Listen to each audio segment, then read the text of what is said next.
the leaders entrusted to secure the goals, in our case, justice, unity, peace, liberty, and prosperity for all, have a duty to reflect on their performance in the search for these hallowed goals. Such a time has come for Kenya. 54 years into independence, we are challenged to audit our progress towards the ideals for which our fathers fought to establish a free and independent country, and for which many of our compatriots died. We, the leaders, are equally summoned to reflect on our performance toward the achievement of our nation's aspirations.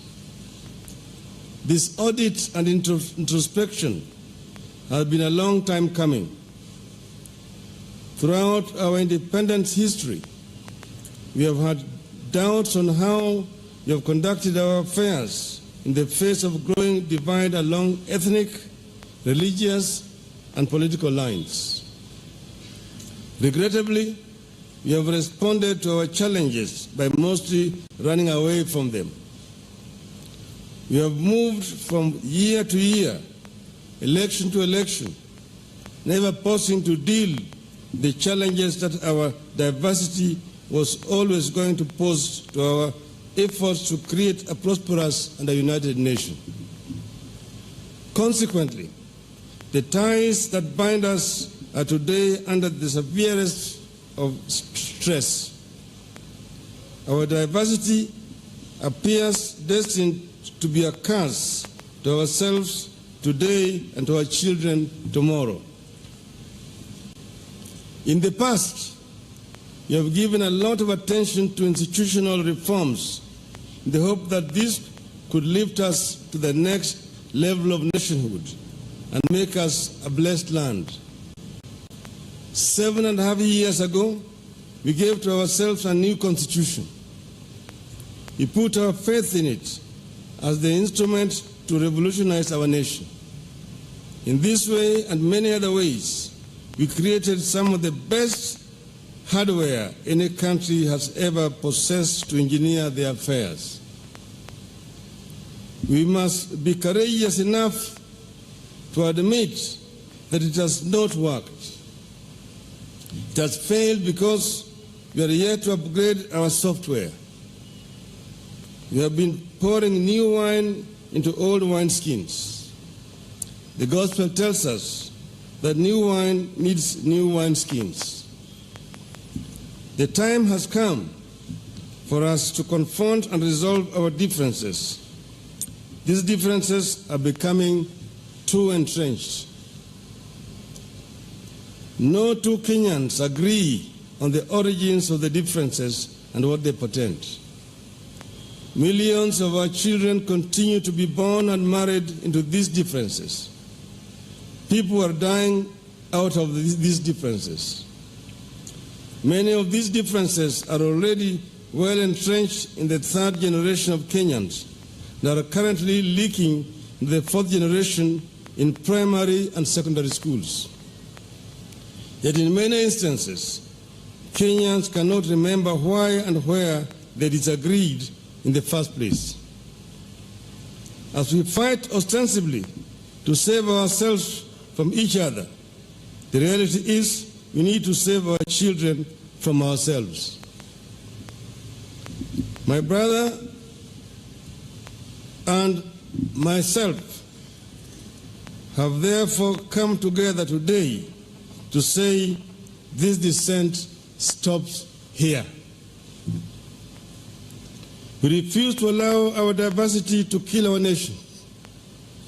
We refuse to be the leaders under whose watch Kenya's lead into a failed nation. This is a call to self-reflection. We have to look into ourselves and challenge our readiness to make the changes that will allow our institutional reforms to work.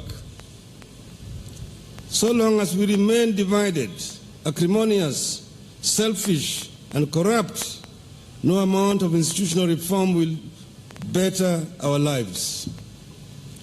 The reform process will become an exercise in diverting attention from our own failings and taking refuge in the blame game. We therefore seek your partnership in this initiative, fellow Kenyans. We are all sailing in this one ship. We must come together to scoop out the water that has been seeping, or we shall capsize. We have traveled too far to turn back. We would never make it back to the shore. Yet we can't make it to our destination either.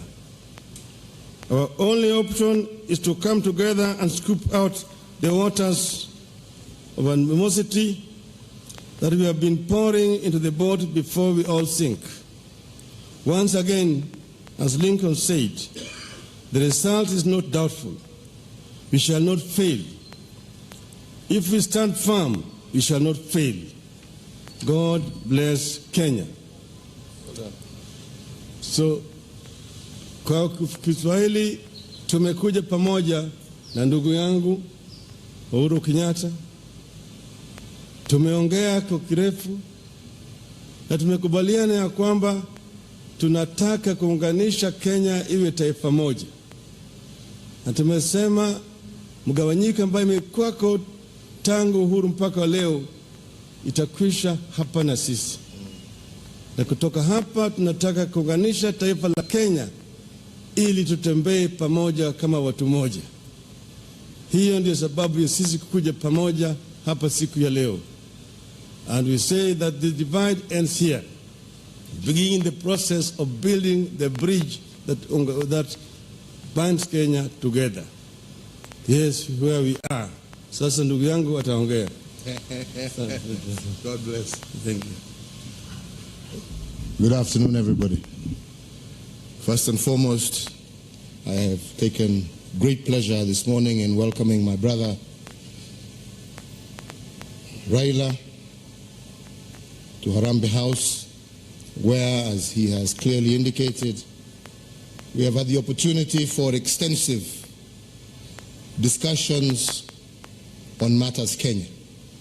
And we have come to a common understanding, an understanding that this country of Kenya is greater than any one individual. And that for this country to come together, leaders must come together.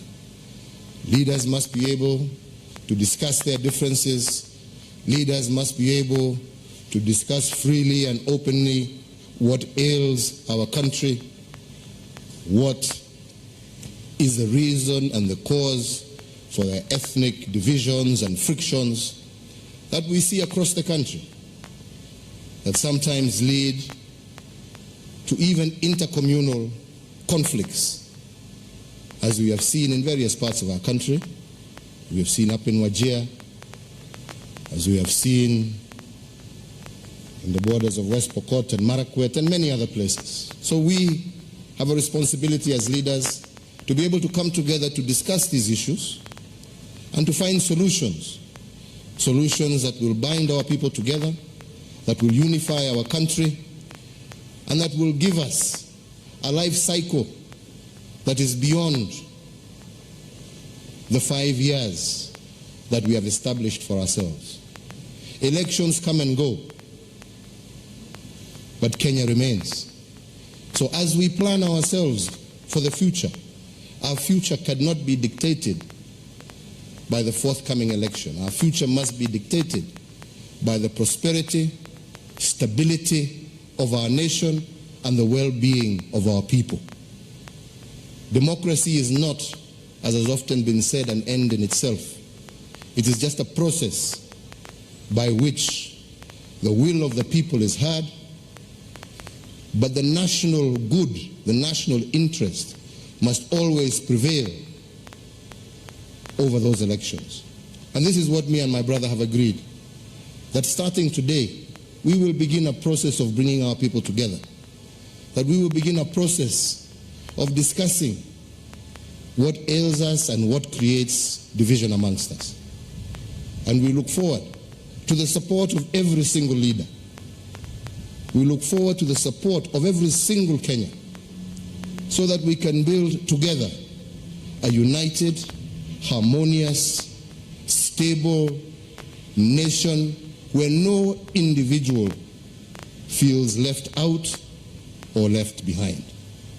So to me, this marks a new beginning for our country, a beginning in which we hope that we shall march together as Kenyans and that we can differ in terms of political alignment, but always remain steadfast and united in matters Kenya. So with those few and brief remarks, a more detailed statement will be given to all of you to be able to read and to understand, that formulates this new beginning that we seek to start. And we thank you for finding time to join us. And as my brother has said, we look forward to you to be our partners to create this new Kenya. Thank you, and God bless you.